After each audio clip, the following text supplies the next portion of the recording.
మీ పోరాటం ఎప్పటి వరకు కొనసాగుతుండొచ్చు గురుగారు? హిందువులుగా ఉండే వరకు.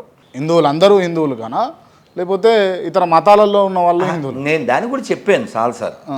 ఒక బుట్టలో 50 మామిడి పళ్ళు ఉన్నాయి నాన్న, కింద ఒక 5 మామిడి పళ్ళు కుళ్ళిపోయినాయి. ఏం చేయాలి అర్జెంటుగా?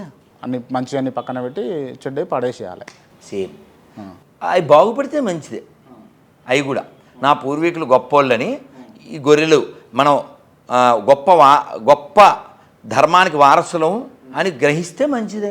అలా గ్రహించిన వాళ్ళు ప్రవీణ్లాగా వెనక్కి వచ్చి మళ్ళీ పని చేస్తున్నారు. కేవలం ఒక బుక్ కట్టుకుని ఒక వ్యక్తిని, ఫర్ ఎగ్జాంపుల్ నీకు అర్థమయ్యేలా చెప్తాను. నీకు రాముడు ఇష్టం, కృష్ణుడు ఇష్టం లేదు, ఏమీ నష్టం లేదు. వీడికి దుర్గమ్మ ఇష్టం, రాముడు ఇష్టం లేదు, ఏమీ నష్టం లేదు. హిందూ ధర్మంలో ఇన్ని దేవి దేవతల్లో ఎవరినన్నా మీరు రిజెక్ట్ చేసేసిన మిమ్మల్ని దేవుడు వేసాడు. అదే మీరు అక్కడ ఉండి క్వశ్చన్ చేయండి, నీ దేవుడైనా మా సైకోగాన్ని నీవు శోధింపరాదు అంటాడు. మొన్న నో గాడ్ అని అన్నారట లాస్ ఏంజల్స్లో. అందుకని